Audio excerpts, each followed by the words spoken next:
महीने में हमने इस बारे में प्रयास भी किया है और जो मुरादाबाद की 3 मुख्य सड़कें हैं, दिल्ली रोड, कांट रोड और Rampur road, specially Delhi road पे पूरा दीपावली से पहले उसको पूरा सौंदर्यीकरण का अभियान चला हुआ है और जैसे ज़्यादा बेहतर मुरादाबाद में जो रिश्वतखोरी थी या जो परेशानियां थी वो सब खत्म हुई है। जो चाहिए था वो मिल गया। मतलब एक स्मार्ट सिटी होने के नाते वो स्मार्ट सिटी का जो कैरेक्टर है वो दिखना शुरू हो गया है हमें।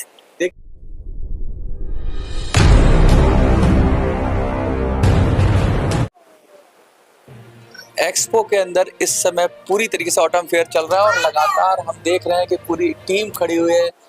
जेपी सिंह जी हमारे साथ हैं, हमने पहले भी वीडियो बताया, और अवधेश अग्रवाल जी हैं हमारे साथ कुछ प्रशासनिक अधिकारी भी हैं जो आज मुरादाबाद से आए हुए हैं और देख रहे हैं, कोशिश कर रहे हैं, जानने की कोशिश कर रहे हैं, फैमिली के साथ आए। सर, कैसा अनुभव रहा आपका यहाँ पर? बतौर नगर आयुक्त मुरादाबाद पिछले 8-9 महीनों से मैं लगातार एक्सपोर्टर से मिलता रहता था और अवधेश जी ने बार बार ये कहा कि जब भी ये एक्सपो मार्ट लगे तो आप आना।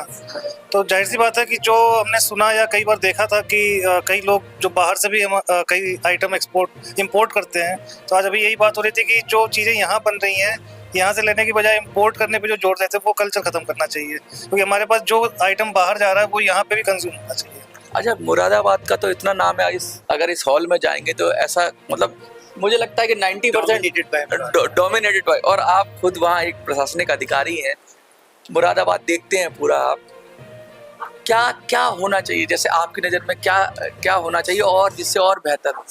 बीते 8 महीने में हमने इस बारे में प्रयास भी किया है और जो मुरादाबाद की 3 मुख्य सड़कें हैं, दिल्ली रोड, कांट रोड और Rampur road, specially Delhi road पे पूरा दीपावली से पहले उसको पूरा सौंदर्यीकरण का अभियान चला हुआ है और अवधेश जी ज़्यादा बेहतर बता पाएंगे कि अब मुरादाबाद में जो लोग पहले कई सालों से नहीं जा रहे थे और किसी बिजनेस के सिलसिले में जा रहे हैं, तो ये उन्होंने खुद बताया कि अब मुरादाबाद पहचान में नहीं आ रहा है। तो शायद ये प्रशासन और इतना बदलाव, मैं बिल्कुल इसको क्लेम कर सकता हूँ कि अगर कोई भी विजिट करेगा और पहले मुरादाबाद देखा होगा तो ये प्रशासन और जो हमारे उद्योगपति लोग हैं उनके संयुक्त प्रयासों से उसका सौंदर्यीकरण बढ़ाया गया है, कायाकल्प हुआ है। जब प्रशासन की बात करते हैं तो देखिए सारा लब्बो लोआब यही है इसका कि भाई प्रशासन अगर सपोर्ट करे तो बिजनेस अपनी बुलंदियां छूता है। और मुरादाबाद की बात करें तो मुरादाबाद तो कहते हैं कि सदियों से बोल दूं तो कोई गलत ना होगा कि हस्तशिल्प के लिए या हैंडीक्राफ्ट के लिए बहुत मेटल की बात करें, ग्लास की बात करें, हर चीज़ में मुरादाबाद का नाम है।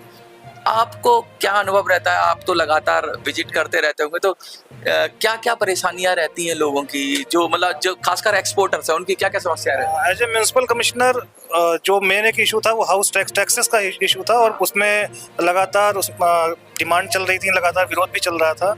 लेकिन मैंने आने के बाद सारे नियमों की जानकारी पब्लिसाइज भी की, अवधेश जी के साथ सारी मीटिंग्स हुई, शासन में मैंने प्रेजेंटेशन दी और मैं एक तरीके से आभार ही मैंने व्यक्त किया उद्योगपतियों का भी कि उसमें जो सही मानसिकता के लोग थे उन्होंने शासन में जाके बात बताई भी कि जो लोकल लेवल पे नहीं हैंडल हो सकता है वो नियम शासन से अगर उद्योगपति या उद्योग के प्रति रिलैक्सेशन दी जाए तो शायद एक बेहतर हब के रूप में मुरादाबाद और अच्छा एक्सेल कर सकता है और उस दिशा में हम आगे बढ़ भी रहे हैं। सर, आपका कैसा अनुभव रहा सर के साथ और क्या क्या आपकी चीजें थी जो सॉल्व हुई, थोड़ा सा बताइए। मेरा नाम अवधेश अग्रवाल है, मैं जनरल सेक्रेटरी हूँ मुरादाबाद हैंडीक्राफ्ट एक्सपोर्ट एसोसिएशन का। मेरे साथ मेरे मित्र हैं जेपी सिंह जी जो यश के चेयरमैन साहब के आने के बाद मुरादाबाद प्रगति की ओर चला है। मुरादाबाद में जो रिश्वतखोरी थी या जो परेशानियां थी वो सब खत्म हुई हैं। डायरेक्ट हम लोग साहब के टच में हैं और एक साहब ना होके हमारे भाई के रूप में काम कर रहे हैं और सबके लिए दरबार खुला हुआ है कि आइए और अपनी बात बताइए और मैं बैठा हूँ। आप भी सर थोड़ा सा आगे आ जाइए क्योंकि यस संस्था से जुड़े हो, यंग एक्सपोर्टर्स की बात होती है, इतने सारे लोग हैं और आप तो अक्सर प्रशासन से मिलकर काम करते हैं, कैसा अनुभव रहा है मुरादाबाद का? उससे मैं कहूँगा पटेल साहब is a man of action, जो कहते हैं करते हैं, काम की बात करते हैं, थोड़ी भी करते हैं लेकिन उसमें रिजल्ट ओरिएंटेड होती है। ये चीज़ हमने देखी भी है और फील भी कर रहे हैं। और जो शहर के अंदर इस समय जो हैंडीक्राफ्ट सिटी का एक कैरेक्टर होना चाहिए वो अब देखने को मिलता है। आप जैसे एंटर करते हैं आपको कलाकृतियाँ मिलती हैं, अच्छा। अलग अलग टाइप, अलग अलग आपको जैसे स्वतंत्रता सेनानियों के ऊपर एक म्यूरल वर्क हुआ है, बहुत सारी ऐसी योगा मुद्राएं हैं, हेल्थ, मतलब हर दुनिया जिंदगी से जुड़ी हुई हर वो चीज़ दिखती है जो पहले नहीं थी। जो चाहिए था वो मिल गया। मतलब एक स्मार्ट सिटी होने के नाते हाँ। वो स्मार्ट सिटी का जो करेक्टर है हाँ। वो दिखना शुरू हो गया है हमें।